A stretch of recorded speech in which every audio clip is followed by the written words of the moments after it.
Hello, boils and ghouls. It's your old pal, John Kassir, the voice of the Crypt Keeper. And I want to welcome my good fiends of the Horror Heals podcast. Is horror good for mental wellness? But of course it is. I delight in the delicious deaths of pitiful people on the silver screen. So get ready for a hell of a good time with my new fiends, Corey and Kendall, on the Horror Heals podcast.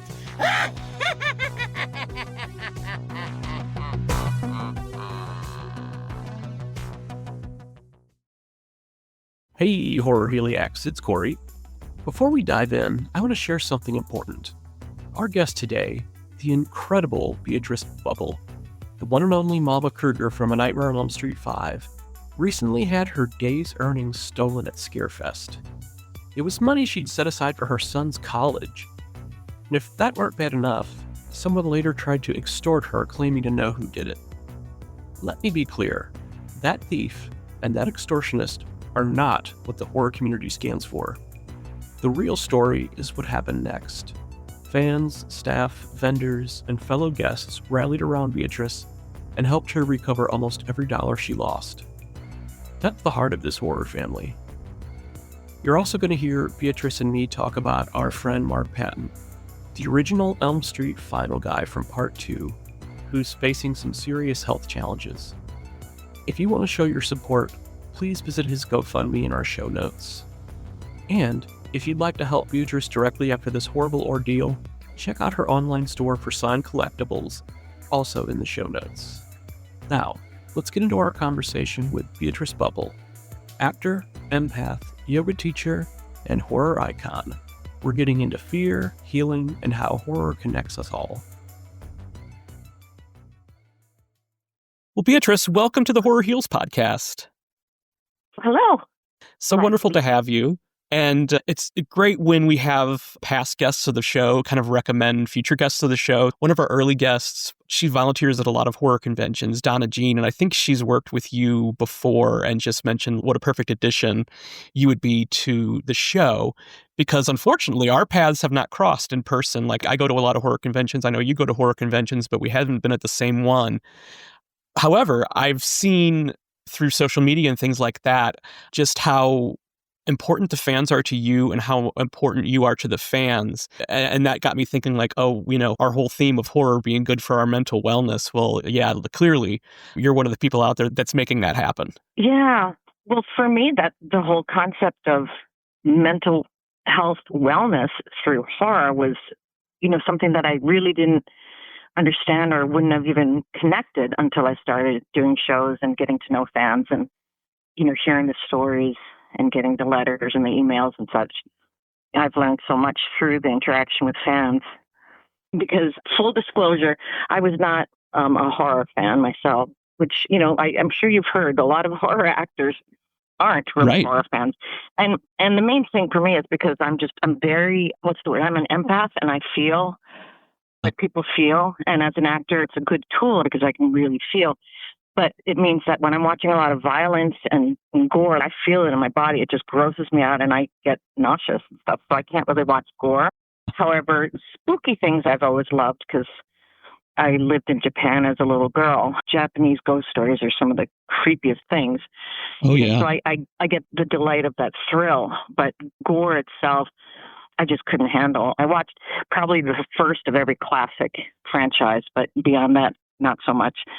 And I never thought that they would be, aside from just the thrill, I didn't really equate horror films with any kind of mental wellness. And especially as a yoga teacher, which I am now and I have been for the past 20 years, it was very hard for me to kind of put the two together because the main tenet of yoga is nonviolence, ahimsa. And horror films are full of violence. So I was like, well, how do the two go together?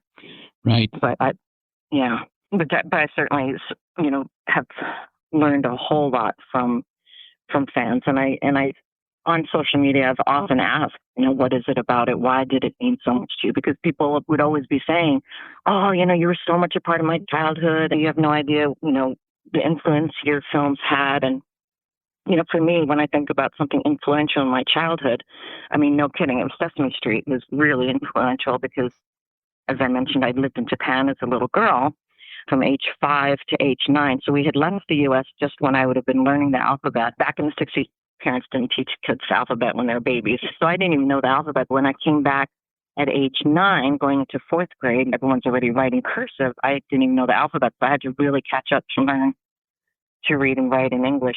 Sesame Street was a huge part of that for me. Absolutely. And of course, those of us who love horror love the fact that Sesame Street had monsters, but friendly monsters, right? Yes, of course. Yes. The horror and healing concept is certainly not something that I thought about as a kid growing up. Certainly wasn't in my purview when I first saw you as Amanda Krueger 35 years ago. Once I started going to the conventions myself and getting to know the guests and attendees and the volunteers, I really felt like horror conventions were my happy place. I'm never feeling any kind of stress or anxiety there. And I think it's just everybody's vibe. It's how everyone's just sort of carrying themselves are so welcoming. And it's a very unique experience. I've taken some people, family members and friends and stuff, to their first horror conventions. And I think they get it once they're there, Right. They see the horror family connection. Conventions are a world unto themselves. And I think the horror community in particular is so accepting, probably because with monsters and all these different characters, it's so you can hide a multitude of shortcomings, I guess, that you might feel otherwise, and just people I think just people are much more accepting in the horror community of all kinds of, whether it's disabilities, whether it's just, personal quirks, whatever the differences are. I do find it a much more welcoming community. But aside from the conventions, the films themselves, I was really pondering, why did you find it, a really helpful part, a really meaningful part of your childhood? I'm thinking, one of the things that I personally discovered through talking to fans was how people seem to identify either with the victims, and in particular were empowered by the final girls, whether that be a male or a female, whoever makes it to the end, because these characters are heroes. They have to somehow, at some point, overcome certain fears to face the monster. And even though the franchise is to make more money and to keep the fans happy, we'll keep making more. At the end of each one, at least for a moment, the monster dies, right? What I find is a lot of people, a huge amount of horror fans were outcast, bullied in one way or another. We all experienced being the outsider or bullied in some way. And it seems that people identify either with the victim, because that shows that you can overcome the bully, or conversely, being the monster themselves, that they can defeat all their enemies. Right. And the thing that I find, especially about the 80s horror, certainly talking about Jason and Freddy, now that I've played both of their moms, both Freddy Krueger and Jason Voorhees were victims of, taunting and teasing. They were bullied as kids. So it really gives the audience somebody to identify with if they want to identify with the killer, because the killer gets back at those people who bullied him. Freddy goes after the kids of all his bullies, people that bullied him when he was a kid. So either way, it kind of gives the bullied people a way to process it, I can be strong like Freddy, and just fantasize about getting back at the people who bullied them, or being the final girl and standing up to the bully. Right. So it's empowering. I think it's, it was empowering. But another aspect of horror films that I hadn't grasped until I heard it from fans, I get letters from fans specifically in terms of my character, Amanda Krueger. She was raped by maniacs. And as much as in my mind, okay, that's just this fictional part of the ethos of Elm Street and the storyline, I was a victim of rape myself. And I have gotten letters from women who share that they felt that their plight was kind of being shown, like this woman who had to sort of overcome that and still keep going, and I didn't realize that people would see it to that degree, identify like with Amanda Krueger and her being raped. And if that's true of my character, then think of it, so many of the characters in these franchises have horrible things happening to them. A lot of them have the nasty, freaky parents, which Right. a lot of us have had. Then, of course, having the bully or having some kind of a handicap or having something. And if watching that when you're young and being able to root for those people on screen is helpful, again, that's another powerful aspect of these films that I didn't really realize until I heard it from fans. When did you have that aha moment that Amanda Krueger's story wasn't completely told and you were going to be the one to tell it? During COVID, I had a lot of time, and I had already started to do conventions and such. I think I had only done a few before COVID, but it gave me time to really think about Amanda and the story that I had given to her when I was playing the character, because, as actors, we do backstory on our characters. You try to give them a history so that you're bringing a real full person to life, not just the person that appears on a few pages. And one of the biggest questions I had was, how does Freddie know who she is? He's scared of her and he hates her. Where's that coming from if she just gave him up at birth? And which gave me the whole idea that, well, she's a nun, and back in those days, most orphanages were run by the nuns anyway. Yeah. And so she would have had access to him probably, and as a mother, you don't want to give up your child. And even though she had to give him up, I'm sure it was a huge internal battle for her to have to give up her child that she didn't want to give up, even though he was a child of rape. That didn't matter to her. It was still a baby growing inside her.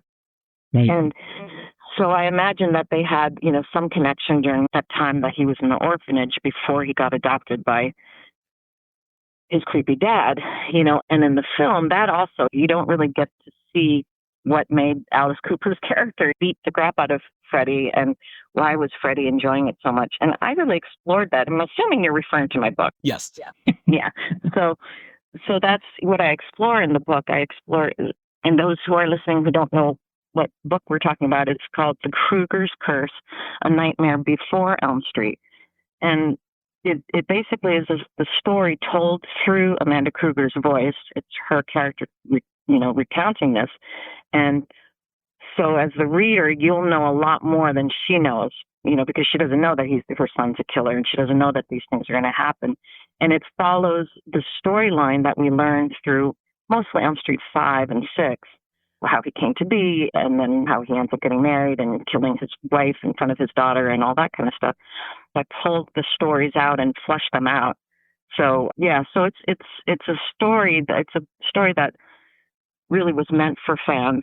I don't know that it would be a standalone story if you didn't know Elm Street. I don't know how well the book would read, but for fans, at least all the feedback I've gotten, people have absolutely loved it, and just gives them a deeper sense of who she is and how their relationship came to be, and a little more insight into Freddie, and certainly more insight into that his stepdad. I kind of gave a storyline to him as well. Which is awesome. And I think that's one of the really cool things that we've seen in the last couple of decades and continue to grow, is that fans are kind of taking ownership of these characters that they love. And there's amazing fan films out there that people can watch for free. They're obviously labors of love, because as you know, how challenging it is to get a movie made. And then people writing fiction, they're kind of further deep in characters and stuff. I think it's great. And it's a really cool thing for the fans to be able to better relate to the creators too. Right. Yeah. And actually, Mark Patton had sort of encouraged me too, because, he's written Jesse's journals from the point of view of Jesse, and he was imagining that he was, so he'd write out, those journals. And I think, let's see, who else? I don't know if anyone else of the Elm Street cast has written. Oh, yeah. You might know better than me. I mean, I think that some of them have been involved in some of the comic books, and nobody is immediately coming to mind. But yeah, I think that there's been some of the actors that have been involved with writing comic books. Yeah, and we certainly, and then a lot of, well, again, maybe I'm not sure, but I've certainly appeared in a couple of fan films recreating Amanda, yeah, which has been a lot of fun, and which made it so crazy when I was asked to do Pamela Voorhees, because there's the other iconic horror guy's mom, and after playing Pamela Voorhees, and I played her in two fan films, I was thinking to myself, oh my gosh, now I just need to get Michael Myers. If I can play his mom, that would be my trifecta, and I could die happy knowing that I'm the mother of all horror. Exactly. Well, thank you for mentioning Mark, because he's such a sweetheart, and we're all putting out the good vibes for his recovery. It's really, Mark is one of my closest friends from the Elm Street franchise, and he's just been through the ringer. I mean, throughout life. I mean, he's just had a real rough time of it all, and he keeps rising back and shining out. But this time, it's really knocked him down. It's taking so much out of him, and he's so wanting to be back out and meeting up with the fans. Both, I mean, financially, he needs it. Obviously, he really needs the work. He needs the finances. But also, he just, it's his time to be with everybody. And he's really hurting for that. He wants to be meeting fans and connecting. So it's so hard because every time he sits up, he gets dizzy. He's struggling. Yeah. He's struggling a whole lot. We're all pulling for him to be back around the fans, just because I think it's going to be physically healing as well as mentally healing for him to be among the folks who love him. Exactly. And he's done, just in the past few years, he's been doing so much really exciting work. His career was getting a whole new injection into it, and, a whole new chapter with new films, Swallowed and what's the one he just did with Felissa. He's got a number of projects that he completed, and with more to come. Yeah. Well, I mean, Elm Street 2, for sure, is in terms of your whole team, had such a huge impact, right? To the gay community. Absolutely. To really give an icon, to give the final girl to the screen queen, Right. And what a thing, like, to be so, first, going through the ringer, like being blamed and hated and spat upon and basically chased out of the country almost, and then to finally have much, much later in life this resurgence and this renewed love, and now I think, Elm Street 2 is probably the most popular, if not the second most. No, I agree with you. And it really brings us joy. That movie that was treated so disrespectfully upon release is now it's got this new life. And I know that they're remastering all the films, and I'm really looking forward to seeing those new visions, especially part 2. Jack Shoulder was, out there working with Warner Brothers doing the remastering of it. But I'm so glad his loving fans are reaching out to him. I mean, it means the world to him, and, keep going. Even, people that can't give money, just reminding him how much he's loved, right, just continually is really a great gift. Absolutely. And I've had the privilege of meeting, quite a few of the Elm Street, the different films cast, and everybody is just so full of joy and just welcoming. And so it seems like a good family to be part of. For sure. Like every family, there are some infighting and some squabbles and, of course, siblings that fight all the time. But overall, it's a very loving, inclusive family. So I'm curious, as, someone who's not big into the gore and stuff as an empath, when you got the role, had you seen any of the previous films, and did you feel compelled to, if you hadn't, to watch them before you played Amanda? Yeah, well, it was interesting. I had only seen Elm Street, the first one. It was terrifying, and I just remember the nails on the chalkboard alone was just, even thinking about it, I can feel, literally, thinking about it, I feel in my chest this sort of, it's a visceral thing. I think I was in theater school when I watched it, and it was so funny because, here I was, studying to be an actor, going to this movie, seeing this brand new thing, first time being introduced to this character, Freddy Krueger, and the whole idea of a beast that can, get you through your dreams, and then meeting these characters, Johnny Depp and stuff, who that was the first time seeing him, Amanda Weiss, first time seeing her. And then literally within 5 years, I'd worked with Johnny Depp on 21 Jump Street. I, worked with Amanda Weiss on a film in Vancouver about the first woman firefighter. And then I ended up playing Robert, Freddie's mother. Right. It's like, whoa, this is so bizarre. But yeah, no, I didn't, other than the first, I had not seen 2, 3, or 4. And to be honest, I didn't even realize that Amanda had been portrayed. At that time, I didn't realize she'd been portrayed before. I'm glad I did not see it because we portrayed her so differently. Maybe there would have been more consistency, but I don't know. The fans that hated on 5, I think would have hated on it even if I played her to be more like Nance Amanda. That I don't think would have made a difference. And it was showing a different part of her. It was showing the young, because when he brings her back in 5, he's to give her life, and people always, are like, how can you be his mom? If you're so much younger than he is. And it's like, no, because when she gave birth, she was, of course, older than him. Right. Martin herself, at that point, she was already in her 60s, so she would have been almost 70 when we did 5. So obviously she couldn't have played it. They could have made a totally different choice. That might have been cooler in some ways, don't you think?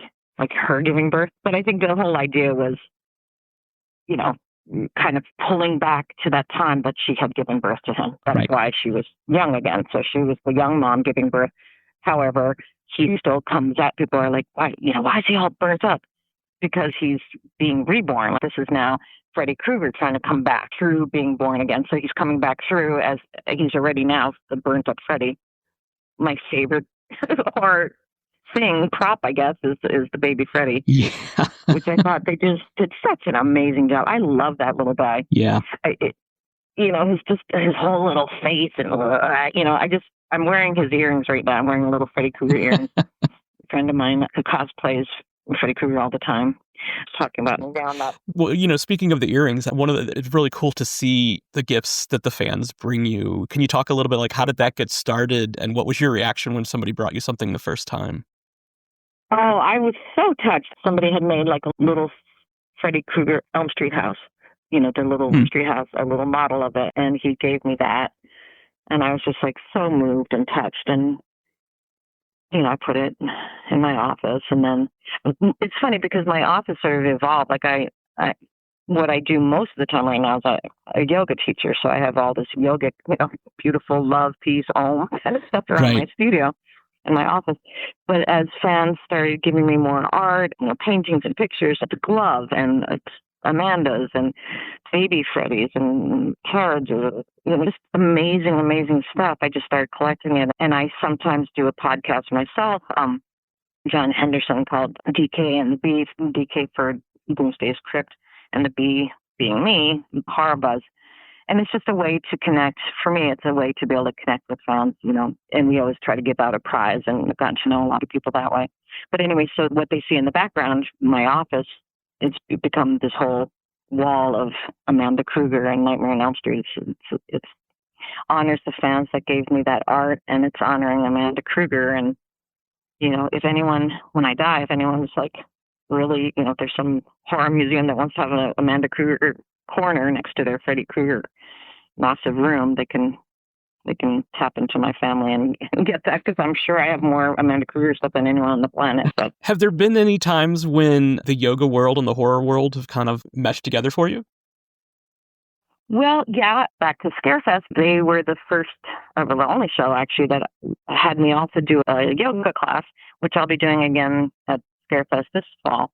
It's like killer stretch with Amanda Krueger. So I kind of lead people in a nice stretch so that you can work out your kinks from walking around the floor of the convention all weekend. But I've also had it collide in a negative way. It was the strangest experience, and I'm sure he won't ever listen to this podcast, but if he ever does, I had a yoga teacher that was teaching at my studio. I hire a lot of teachers as well as teach myself, but this one guy, most of the people start to know that I also played Amanda Krueger. I don't normally announce it, but he was working at my studio. And one day he was subbing for me. I was filming Pamela Voorhees for Blood Loss, Friday the 13th Blood Loss fan film. And he had texted me saying, am I subbing for you, or will you be back in time? And I said, we just wrapped up. I'll be coming back. And I sent him a photo on the phone. And it was just a picture of me, dressed as Pamela. So I'm wearing a little wig, and I got the blue, her blue sweater and whatnot. Right. I didn't have any blood on me, but next to me was the actor who was playing Jason. And, he had the full mask and everything. Yeah, and as Jason often is, there's some, fake blood on his shirt. But it was just us hugging like mom and son. There was no dead bodies, nothing gory, anything like that.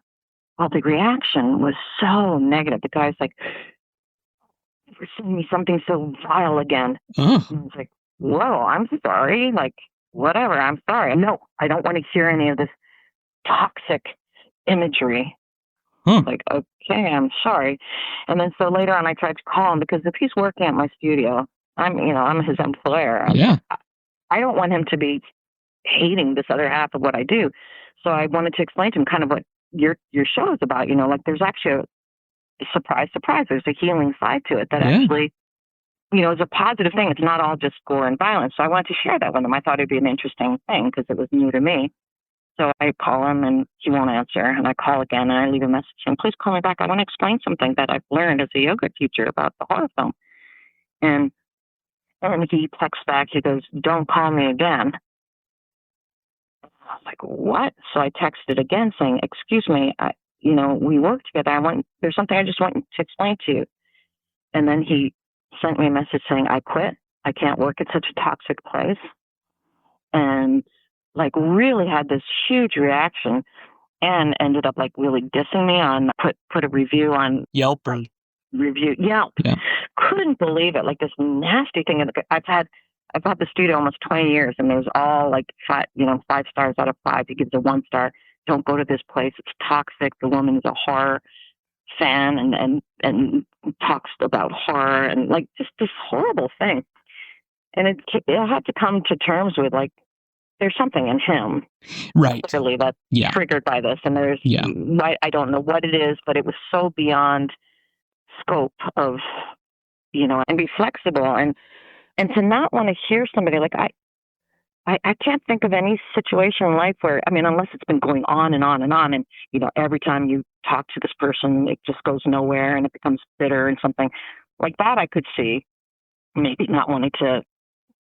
Enough, let's just stop, But it's like the first time we'd gotten along great. Everything had been beautiful and yogic up until he saw that one photo. So, I can't imagine almost anybody reaching out to me saying, "I need to explain something to you." I would listen. Right? Of course. You'd listen just to hear what they have to say. Doesn't mean you're going to agree with it. And certainly I wasn't trying to make him love horror. And if after I explained it, he's still like, "Okay, I get it, but please don't send me those.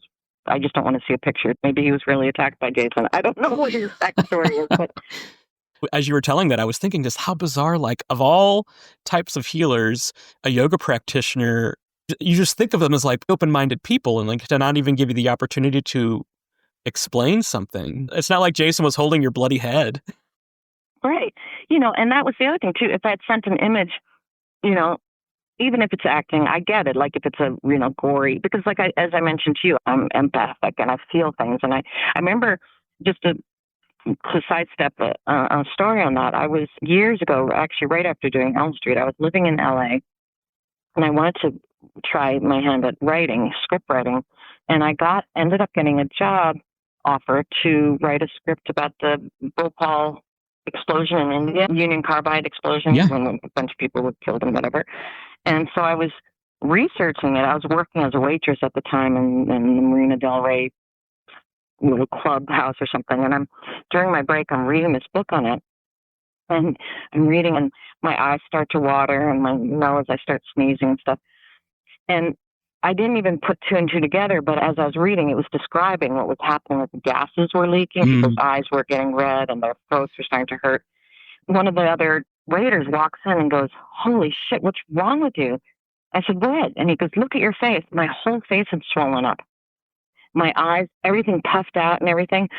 And I was like, "What the hell?" And it was just from reading that. Like my body actually physically took on all the things. And it's been a danger as a yoga teacher because I'm telling you, it's happened too many times to be a coincidence where somebody will come in with an injury. A friend had broken like 5 ribs skiing, and I went and dropped off some soup at his house. And the very next day, I slipped on the ice and broke 5 ribs on the exact same side. Somebody got their finger caught in a blender, and I remember thinking, and this actually the somebody was my mom, to be honest with you, but she got her finger caught in a blender and had to get 8 stitches on her left finger, the middle finger or the second finger of her left hand. And I remember thinking, "Oh my God, maybe she needs to be put in a home. Like she really gotten that senile. Like who'd be so stupid as to put their finger in a blender?" I did it the next like literally about a week later, and the same thing happened, and I ended up getting 8 stitches in that same finger. It just happened so.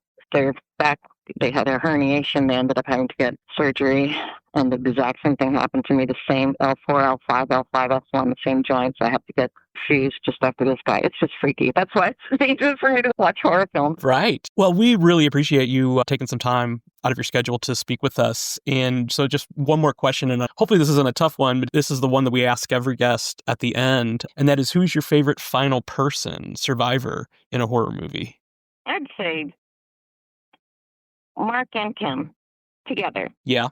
That was such a freaking beautiful love story. It was, for sure. Perfect. I had a feeling that you might say Mark, but thank you for throwing Kim in there as well, because I had the pleasure of meeting her, and she's awesome. Would love to have them actually both on at the same time. That would be a really fun episode. That was Beatrice Boepple, our beloved Mama Krueger, reminding us that horror isn't about cruelty. It's about compassion, courage, and community. What happened to her at ScareFest was awful, but the way the fans, the staff, and the fellow actors rallied around her proves what our horror family is really made of. The thief and the extortionist don't define us. We define us. Through love, through laughter, through showing up for each other. You can continue showing up right now.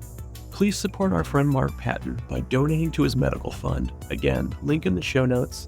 And you can support Beatrice directly by visiting her shop of autographed and collector items. Again, in the show notes.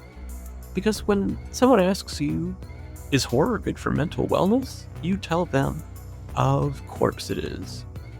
The Horror Heals podcast is produced and presented by How the Collard to Cabbage, LLC.